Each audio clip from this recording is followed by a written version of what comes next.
lessons 6 and 7 today. These examples you will need to write on your own notebook paper. They are not in your binder. So get a piece of paper out and follow along. We're going to start with 4x plus 3 times the quantity 4x plus 7 equals 4 times the quantity of 7x plus 3 minus 3.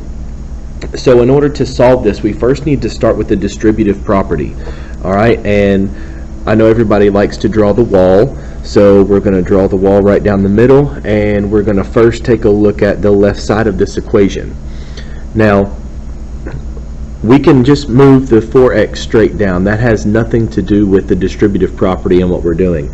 So what we need to do is take this 3 right here and distribute it to the 4x and to the positive 7. So I bring my 4x straight down, and what I do here is I have 3 times a 4x, and that equals 12x plus 3 times 7, which is 21. So now I've just completed the distributive property on the left side. Now on the right side, I can still do the same thing with the distributive property. The 4 is going to be distributed to everything inside the parentheses. So here I have 4 times a 7x, which is 28x, plus 4 times a positive 3, which is 12.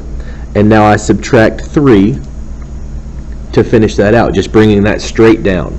And from here, I can look at my variables and my constants to see if I can combine any like terms. Alright, so if I look at the left side of this equation again, what I have is 4x plus 12x. I can actually combine these two because they both have the variable x.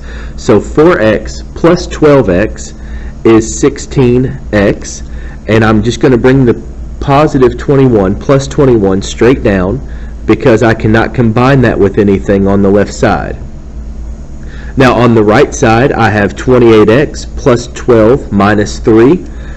I only have the one variable, so I cannot do anything with that, so I'm going to bring it straight down. And now I have 2 constants on the right side, so a positive 12 minus 3 ends up being a positive 9. So now what I need to do is get all my variables on one side, all my constants on the other. So I believe the easiest thing for us to do in order to keep the variables positive is to subtract 16x from both sides. Now what happens on the left side here is 16x, those cancel out, so what I'm left with is a 21 on the left side, and on the right side I have 28x minus 16x. That equals 12x, and I bring my 9 straight down. So after moving my variable to one side of the equation to combine the like terms, I have 21 equals 12x plus 9. Now that I have all my variables together, I still have 2 constants on either side of the equation, so I need to take my constant over to the opposite side in order to solve for x. So I'm going to subtract 9 from both sides. This goes away, they cancel out. What I'm left with is 12x equals 12. Now what I have is 12x. This is 12 times x. Since they're side by side, 12 is the coefficient, x is the variable, 12 is the constant on the left side of the equation. And I'm going to divide by 12 on each side so that I can get x by itself, because whenever I divide 12 by 12, that equals 1x, or just x. Now 12 divided by 12, anything divided by itself is 1. So in this sense, this is a solution that only 1 is the answer to this, okay? So there's no other number that will work except for 1. So now, make sure that you have this all copied down. We're going to check it tomorrow, and we will move on here very, very shortly.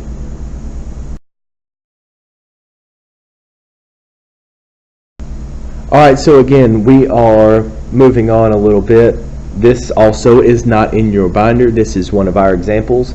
So the first step that I need to take here in 2 times the quantity x plus 1 equals 2x minus 3 is to use the distributive property with this 2 and everything inside the parentheses.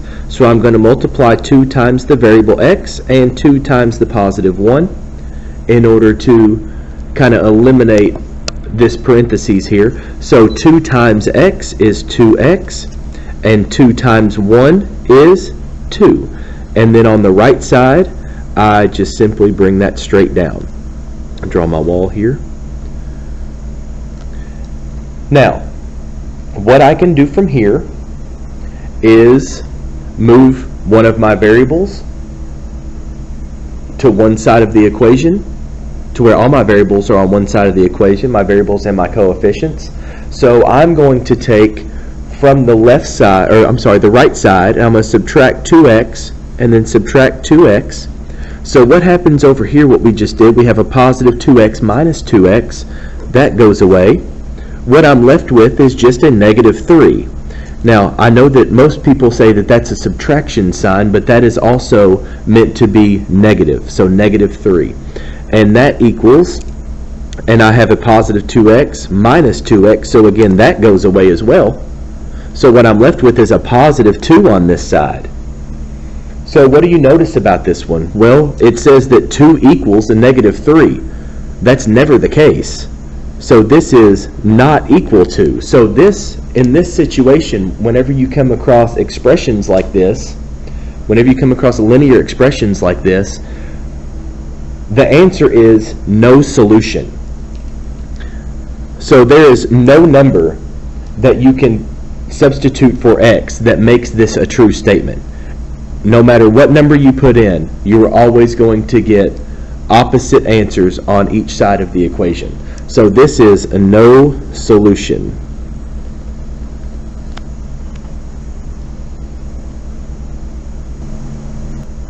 Alright, now our third example here, what we have is 11x minus 2x plus 15 equals 8 plus 7 plus 9x. So the first thing that we need to really pay attention to is combining like terms. So I'm going to start with the left side of the equation. And on the left side we have 11x minus 2x.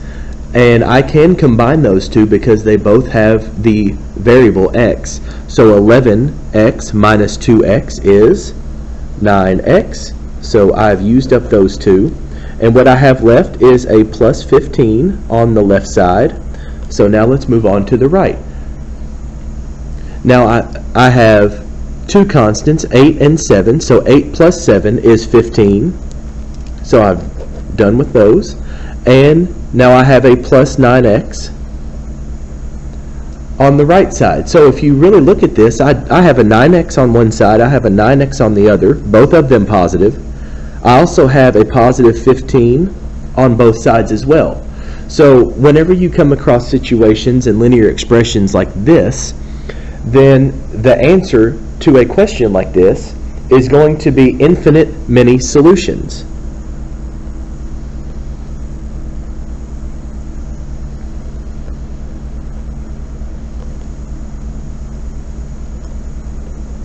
And what infinite many solutions means is that regardless of what number we substitute for x, it will always equal each other. So we could substitute a 15 in for this x. Everywhere you see an x, you could substitute a 15, and the left side will equal the right side. We could also just substitute a 2 in for the x on the left side and the right side, and it will still equal each other. So we have three different options that we came across today. The first one was we only have one specific answer. Alright? And in that case, what you're going to have is one specific number that equals the variable, and that's the only one that will work in the equation. Then we also, in the second example, had a no solution. So regardless of what number, what integer you put in for the variable, the left side of the equation will never equal the right side of the equation. And then in this example, we have infinite many solutions. No matter what integer or number we put in for x, for our variable, the left side will always equal the right side. So this is infinite many solutions. Have a good night, guys.